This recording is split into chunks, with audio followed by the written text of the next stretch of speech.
Remember George Zinn, the man who caused the commotion right after the shot was fired, drawing the crowd's attention away from what was really going on. It turns out that Zinn has been on the ground at various false flags in the last 2 decades, including 9/11, the Boston Marathon bombing, as well as calling in a bomb threat at another marathon.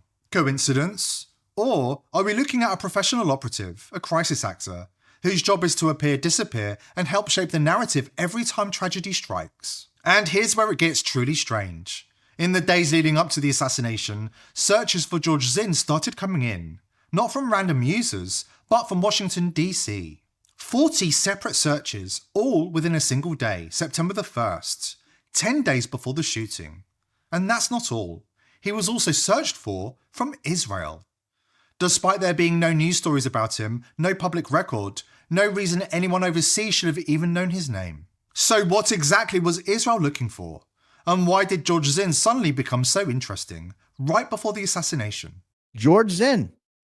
You can see here where George Zinn was arrested. There's a little blip on September 10th in the District of Columbia. I'm assuming this is everybody racing to the computer to figure out who is the guy they just arrested. I don't know what this is. Maybe a few days later, people go, but look here, July 20th. Now, this July 20 is going to become very important tonight.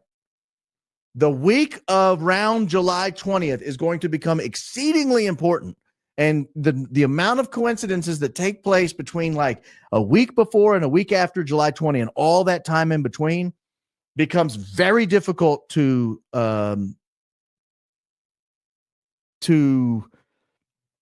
set aside, to disregard. So the fact that this was the first thing I looked up during this go around of searches, George Hodgson Zinn, that's the full name of the guy that they first arrested. You remember, this is the old guy who stands up within seconds of Charlie Kirk being assassinated. I did it. I shot him. And then as they're dragging him away, his pants fall down. He's like, shoot me. That's George Hodgson Zinn. George Zinn wasn't the only person closely involved in the assassination to have been tracked and monitored before the event by hidden hands in Israel. Hunter Kozak, the man who asked Charlie Kirk the question about transgender gun violence right before he was shot, was also of interest to Israel in the weeks before the assassination. People gave up on the idea that the question that was asked when Charlie Kirk was assassinated could have anything to do with it. It was like too perfect of a coincidence. It was talking about transgender gun violence. It was a lefty. I think he has a podcast. I don't know.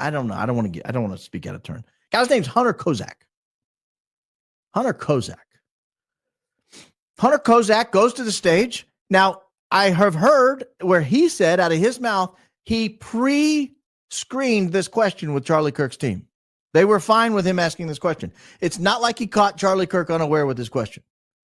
The team reviewed the question, reviewed the questioner, and determined, yes, you may ask this question live to Charlie Kirk.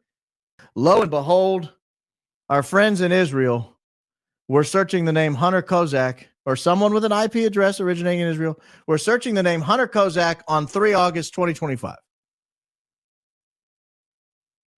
Again, look at it again. I don't want you to lose it because I'm going to switch it over to the District of Columbia in a second. I might even switch it to Utah. I don't know if I've done Utah yet.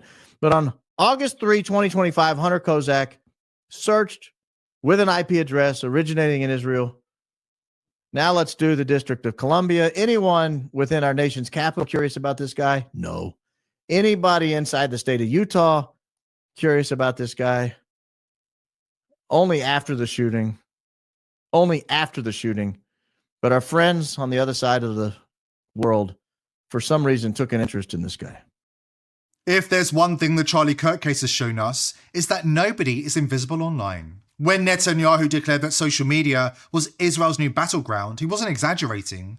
He was declaring war on your mind, your feed, and your freedom. You need to protect yourself. This isn't a drill. Because here's the truth they don't want you to know.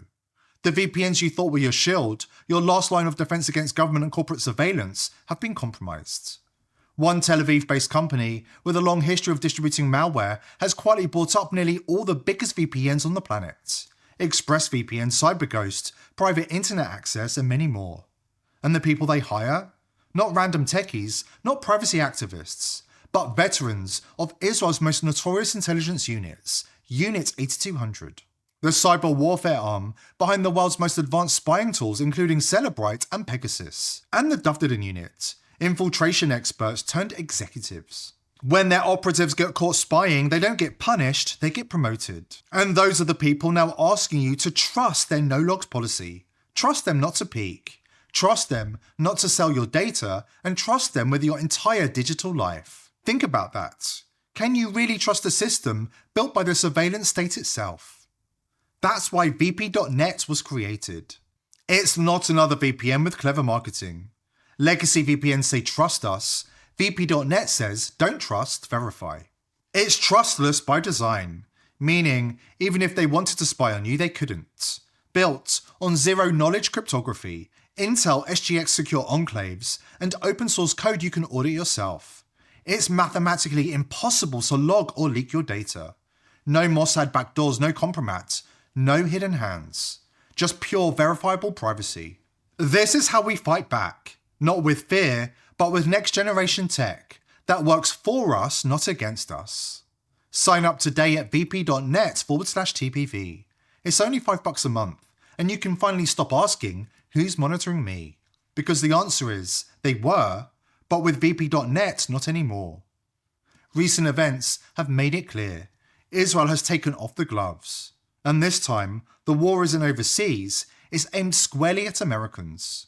At anybody who dares to question, to resist, to stand their ground. People like Charlie Kirk, a man once seen as a future president.